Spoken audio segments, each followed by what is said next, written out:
सबसे पहले बात करते हैं एक सुपर प्रीमियम क्रेडिट कार्ड की, जो कि एचडीएफसी का इन्फिनिया क्रेडिट कार्ड। ये क्रेडिट कार्ड हमें हमारी डे टू डे परचेजेस के अंदर 3.33% का रिवॉर्ड रेट देता है। लेकिन एचडीएफसी अपने कस्टमर्स के लिए एक ग्लोबल वैल्यू प्रोग्राम भी रन करता है, जहाँ पे फीस आपको लगती है हर साल 199 प्लस जीएसटी की। उस फीस के अकॉर्डिंगली आप सबसे पहले ईयर तो आपको 500 के बोनस पॉइंट मिलते हैं जब भी आप पहली फॉरेक्स ट्रांजेक्शन करते हैं। लेकिन उसके बाद आप जो भी ट्रांजेक्शन करेंगे फॉरेन करेंसी के अंदर, उसके ऊपर आपको 1% का कैशबैक मिलेगा। एक लिमिट है कि मैक्सिमम कैशबैक आपको एक महीने में 1000 रुपीज़ का मिलेगा। लेकिन अगर हम टोटल रिवॉर्ड रेट की बात करें यहाँ पे, तो 3.33% प्लस 1% यानी 4.33% का आपको रिवॉर्ड रेट मिलता है। फॉरेक्स का जो हमें एक्स्ट्रा चार्जेस लगते हैं इन्फिनिया क्रेडिट कार्ड के ऊपर, वो लगते हैं 2% के प्लस जीएसटी है 18% का, यानी 2.36% के हमें एक्स्ट्रा चार्ज लगते हैं। अगर हम इवैल्यूएट करें कि इस क्रेडिट कार्ड पे हमें एक्चुअली में कितना बेनिफिट मिल रहा है, तो अप्रॉक्सिमेटली आपको 1.94% का यहाँ पे बेनिफिट मिलेगा इस क्रेडिट कार्ड को यूज़ करके। इस क्रेडिट कार्ड की हम बात करने वाले हैं, वो है एचएसबीसी का प्रीमियर क्रेडिट कार्ड। ये credit card HSBC premier customers को ही सिर्फ अवेलेबल रहता है। डे टू डे स्पेंड्स के ऊपर ये क्रेडिट कार्ड हमें 3% का रिवॉर्ड रेट देता है। लेकिन अगर हम फॉरेन करेंसी की ट्रांज़ैक्शंस करते हैं, तो 3% का रिवॉर्ड रेट तो मिलता है, लेकिन उसके ऊपर 0.99% का हमें फॉरेक्स चार्ज एप्लीकेबल होता है। 18% का ऑफ कोर्स इसके ऊपर जीएसटी भी एप्लीकेबल होगा। तो ओवरऑल जो हमारी रिटर्न है, वो 1.8% के आसपास मिलती है। लेकिन करंटली एचएसबीसी अपने प्रीमियर कस्टमर्स के लिए उन्होंने एक फॉरेक्स का ऑफर निकाल रखा है कि अगर आपकी 1 साल के अंदर स्पेंड्स 31 दिसंबर 2025 के एंड से पहले 10 लाख रुपए से ज़्यादा की होती है फॉरेक्स की, तो आपको यहाँ पे कोई भी फॉरेक्स चार्ज एप्लीकेबल नहीं होगा। लेकिन अगर आपकी फॉरेक्स स्पेंड 10 लाख रुपए से कम है, तो आपको 0.49% का फॉरेक्स चार्ज एप्लीकेबल होगा। तो अगर हम 0.49% लेते हैं, उसके ऊपर 18% जीएसटी लगाते हैं, तो इफेक्टिवली ये कार्ड हमें फॉरेक्स स्पेंड्स के ऊपर 2.64% का रिवॉर्ड रेट देता है, जो कि क्रेडिट कार्ड्स में काफ़ी ही अच्छा मानूँगा मैं। अब इससे पहले कि मैं और फॉरेक्स बेस्ड क्रेडिट कार्ड्स को कवर करूँ, ये समझना ज़रूरी है कि हमारे क्रेडिट कार्ड्स के ऊपर आखिर ये फॉरेक्स चार्जेस एप्लीकेबल कैसे होते हैं। जब भी हम एक क्रेडिट कार्ड लेते हैं, तो उसके साथ में जो एमआईटीसी यानी मोस्ट इंपोर्टेंट टर्म्स कंडीशंस आते हैं, वहाँ पे लिखा होता है कि आपके क्रेडिट कार्ड पे जब आप फॉरेन करेंसी में ट्रांज़ैक्शंस करेंगे, तो वहाँ पे आपको 0%, 1%, 3% कितना फॉरेक्स चार्जेस एप्लीकेबल होगा। मैं फॉरेन कंट्री में हूँ और यहाँ पे मैंने काफ़ी सारी फॉरेक्स ट्रांज़ैक्शंस करी, और मैं आपको एक्सप्लेन करता हूँ कि ये ट्रांज़ैक्शंस के ऊपर आपको फॉरेक्स चार्जेस कैसे एप्लीकेबल होता है। देखिए, जब हम क्रेडिट कार्ड को स्वाइप करते हैं मर्चेंट की पीओएस मशीन के ऊपर, तो हमारे पास वहाँ पे 2 ऑप्शन आते हैं। या तो हम अपनी लोकल करेंसी के अंदर वहाँ पे पेमेंट कर सकते हैं, या फिर हम जो जिस भी कंट्री में हैं, उसकी लोकल करेंसी के अंदर पेमेंट कर सकते हैं। हमें हमेशा जिस कंट्री में हम हैं, उसकी लोकल करेंसी के अंदर ही पेमेंट करना है, क्योंकि अगर हम अपनी होम करेंसी मान लें आईएनआर में पेमेंट करते हैं, तो वहाँ पे हमें डीसीसी यानी कि dynamic currency conversion charges extra लगते हैं ओवर एंड अबव जो भी फॉरेन करेंसी के चार्जेस होते हैं। अब बात करते हैं कि लोकल करेंसी में हमने पेमेंट की, मान लिया मैंने 1000 जीबीपी की पेमेंट करी है, और मैंने जब कार्ड स्वाइप किया, तो वहाँ पे मुझे जो पेमेंट लग के आएगी, वो तो मुझे मेरी होम करेंसी के अंदर आईएनआर की आएगी। तो ये जो कन्वर्जन हुआ है, ये क्या कुछ ऑनलाइन साइट्स जैसे कि एक्सी.com उनके रेट के हिसाब से होता है, या फिर गूगल पे हम जो रेट्स सर्च करते हैं, क्या उनके हिसाब से होता है? बेसिकली ये जो रेट एप्लीकेबल होता है, ये आपका जो कार्ड प्रोवाइडर का बेसिक नेटवर्क होता है, चाहे वो वीज़ा है, चाहे वो मास्टर कार्ड है, या अगर रुपे पे है तो जेसीबी का नेटवर्क है, या डाइनस प्लेटफ़ॉर्म पे है तो डाइनस नेटवर्क है। वो डिसाइड करते हैं कि क्या रेट रहेगा उस टाइम का। अब अगेन, एक दिन के अंदर ये रेट जो है काफ़ी बार फ्लक्चुएट होता है, तो स्टेबल नहीं रहता है कि आपका जो फॉरेन करेंसी का रेट है, वो क्या होने वाला है।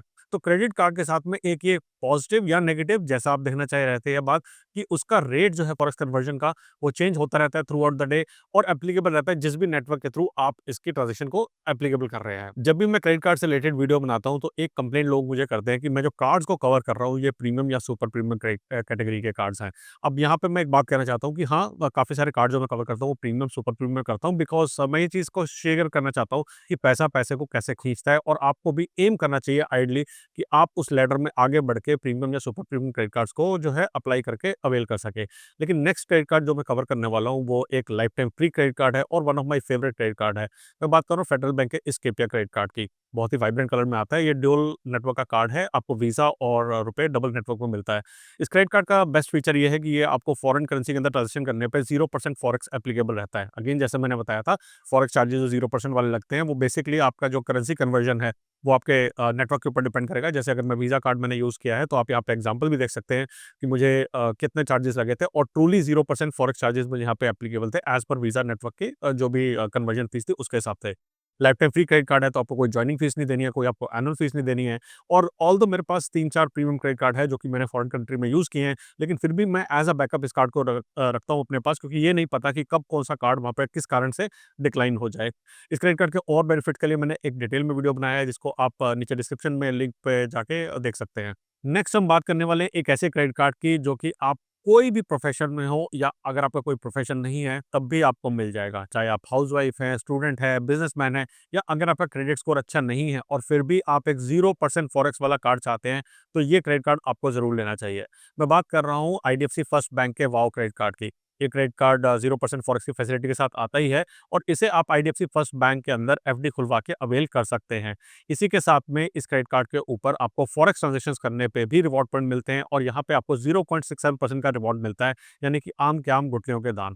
मेरे हिसाब से अगर आपको कोई भी और क्रेडिट कार्ड नहीं मिल रहा है जहाँ पे फॉरेक्स का रिवॉर्ड रेट अच्छा हो, तो ये क्रेडिट कार्ड आपके लिए अप्लाई करना मस्ट हैव है और इसको अप्लाई करने का लिंक आपको नीचे डिस्क्रिप्शन में मिल जाएगा। नेक्स्ट बात करने वालों में एक और क्रेडिट कार्ड की जो कि 0% फैसिलिटी के साथ में आता है और कंप्लीटली लाइफ टाइम फ्री है।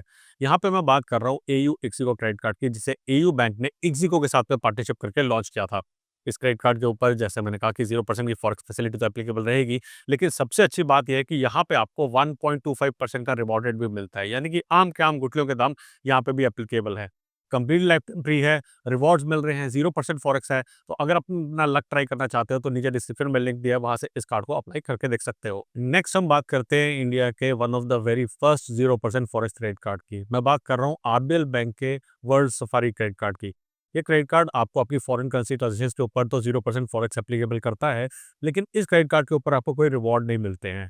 इसी के साथ में क्रेडिट कार्ड ₹3000 प्लस जीएसटी की फीस के साथ आता है, जो इसे एक थोड़ी-सी कॉस्टली प्रोपोज़िशन बना देता है। अगर मैं इनके कंपैरिज़न में बाकी क्रेडिट कार्ड देखूँ, तो वहाँ पे मुझे फेडरल बैंक का Scapia credit card, AU Ixigo credit card और आईडीएफसी फर्स्ट का वाओ क्रेडिट कार्ड थोड़ा-सा काफ़ी अच्छा नज़र आता है, क्योंकि ये credit cards completely life time free है, जबकि आरबीएल बैंक के वर्ल्ड सफारी क्रेडिट कार्ड के अंदर आपको 3000 प्लस जीएसटी की फीस पे करनी पड़ती है। हाँ, अगर आप इस क्रेडिट कार्ड के बाकी फीचर्स में इंटरेस्टेड हैं और आपके पास आरबीएल बैंक का कोई और कार्ड नहीं है, तब आप इस कार्ड को अप्लाई कर सकते हैं, लेकिन मैं अपनी रिकमेंडेशन में आइडली ये कार्ड अप्लाई करने के लिए आपको नहीं कहूँगा। नेक्स्ट मैं बात करने वाला हूँ अपने one of the most favourite credit card की, जो कि है आईसीआईसीआई बैंक का ईपीएम क्रेडिट कार्ड, यानी कि एमरेल प्राइवेट मेटल क्रेडिट कार्ड। इस क्रेडिट कार्ड का नाम मेरे चैनल के नाम के जैसे सेम ईपीएम है और अगर आपने अभी तक मेरे चैनल को सब्सक्राइब नहीं किया है, तो नीचे सब्सक्राइब के बटन पे क्लिक करें और बेल आइकन को दबाएँ ताकि आपको नोटिफिकेशन आ सके जब भी मैं नेक्स्ट वीडियो निकालूँ। अब इस क्रेडिट कार्ड के ऊपर अगर मैं फॉरेक्स चार्जेस की बात करूँ, तो यहाँ पे हमें बेस रिवॉर्ड मिलता है 3% का, लेकिन फॉरेक्स चार्ज एप्लीकेबल होता है 2% प्लस जीएसटी, यानी 2.36%। यानी कि अगर मैं नॉर्मली देखूँ तो ये क्रेडिट कार्ड मुझे काफ़ी कम 0.64% का रिवॉर्ड रेट देता है। लेकिन अगर इस क्रेडिट कार्ड के मैं माइलस्टोन को रीच आउट करता हूँ, जो कि है 4 लाख रुपीज़ और 8 लाख रुपीज़ का, तो मुझे 3000 रुपीज़ का एक्स्ट्रा वाउचर मिलता है, यानी कि मैं कह सकता हूँ कि 0.75% की मुझे एक्स्ट्रा बेनिफिट मिलता है अगर मैं उस माइलस्टोन्स को जो है रीच करता हूँ। उस केस के अंदर मेरे जो रिवॉर्ड रेट है, वो बढ़ जाता है, 0.75% एक्स्ट्रा हो जाता है और मेरा ओवरऑल रिवॉर्ड रेट अप्रॉक्सिमेटली 1.4% के हिसाब से आ जाता है। अगर मैं अपने तीनों प्रीमियम क्रेडिट कार्ड जिनको मैंने कवर किया है, इन्फिनिया को मैंने एचएसबीसी प्रीमियर को और इसको, तो अभी तक का मेरा फेवरेट क्रेडिट कार्ड या तो इन्फिनिया या फिर एचएसबीसी प्रीमियर है, लेकिन मैं भी इसे as a backup credit card रखता हूँ, क्योंकि क्या पता कहाँ पे कौन से क्रेडिट कार्ड की हमें रिक्वायरमेंट पड़ जाए। लास्ट में बात करने वाला हूँ मैं एक ऐसे क्रेडिट कार्ड की जो कि कंप्लीटली कन्फ्यूज़ कर देता है कि क्या इस क्रेडिट कार्ड को फॉरेक्स ट्रांज़ैक्शन के लिए यूज़ करना है या नहीं। मैं बात कर रहा हूँ एक ऐसे क्रेडिट कार्ड की जहाँ पे 3.5% की फॉरेक्स फीस एप्लीकेबल रहती है, यानी कि 18% जीएसटी लगाने के बाद आपको टोटल 4.13% की फॉरेक्स मार्कअप फीस लगने वाली है। जब इतनी ज़्यादा मार्कअप फीस लग रही है, तो क्या ये क्रेडिट कार्ड बहुत ज़्यादा रिवॉर्ड रेट देता है? अब बात करते हैं इस क्रेडिट कार्ड की। ये एक्सिस बैंक का Atlas credit card by default आपको हर 100 रुपीज़ के स्पेंड के ऊपर ये 2 रिवॉर्ड पॉइंट देता है और जब आप इस रिवॉर्ड पॉइंट को पार्टनर माइल्स में कन्वर्ट करते हैं, यानी कि आप एयरलाइंस या फिर होटल पार्टनर में ट्रांसफ़र करते हैं, तो टिपिकली आपको वहाँ पे डबल रिवॉर्ड पॉइंट मिलते हैं, यानी कि आपको हर 100 रुपीज़ की स्पेंड के ऊपर 4 रिवॉर्ड पॉइंट्स मिल रहे हैं। लेकिन ये जो इक्वेशन है, अगर अभी तक आप देखेंगे कि आप 4.13% का यहाँ पे फॉरेक्स मार्कअप दे रहे हैं और आपको जो रिवॉर्ड रेट मिल रहा है, वो 4% तक का मिल रहा है, तो नेगेटिव रिवॉर्ड रेट है। लेकिन अगर आप इस क्रेडिट कार्ड के जो रिवॉर्ड पॉइंट्स हैं, वो एकॉर में ट्रांसफ़र करते हैं, तो 4 एकॉर पॉइंट्स की वैल्यू करंटली है ₹8 के बराबर, यानी कि आपको 8% का रिवॉर्ड रेट मिल रहा है और उसमें से जब आप 4.13% माइनस करते हैं, तो आपको 0.87% का रिवॉर्ड रेट मिलता है, जो कि बहुत अमेज़िंग है। तो ऐसा नहीं है कि हम क्रेडिट कार्ड गीक्स को बहुत ही आसानी से पता लग जाता है कि कौन-सा कार्ड यूज़ करना है। कभी-कभार दिमाग लगाना पड़ता है और पूरी प्लानिंग करनी पड़ती है कि आखिरकार हमें बिना सोचे-समझे वाला 0% फॉरेक्स क्रेडिट कार्ड चाहिए या फिर हमें प्लानिंग करनी है कि हम इन रिवॉर्ड पॉइंट्स को कहाँ यूज़ करने वाले हैं और उसी हिसाब से हमें कोई क्रेडिट कार्ड को अप्लाई करना चाहिए। एनीवेज़, अगर आपको ये वीडियो पसंद आया तो लाइक, शेयर, सब्सक्राइब करना ना भूलिएगा और हाँ, क्रेडिट कार्ड के अलावा और कौन से ऑप्शंस हैं जहाँ से आप 0% फॉरेक्स या फिर आप फॉरेक्स के लिए कार्ड्स को यूज़ कर सकते हैं, उसके लिए एक और डेडिकेटेड वीडियो बनाया है जिसका लिंक आपको यहाँ पे मिल जाएगा। जल्दी आएँगे एक और इंटरेस्टिंग वीडियो के साथ, तब तक के लिए बचाते रहें, कमाते रहें बिकॉज़ एवरी पैसा मैटर्स।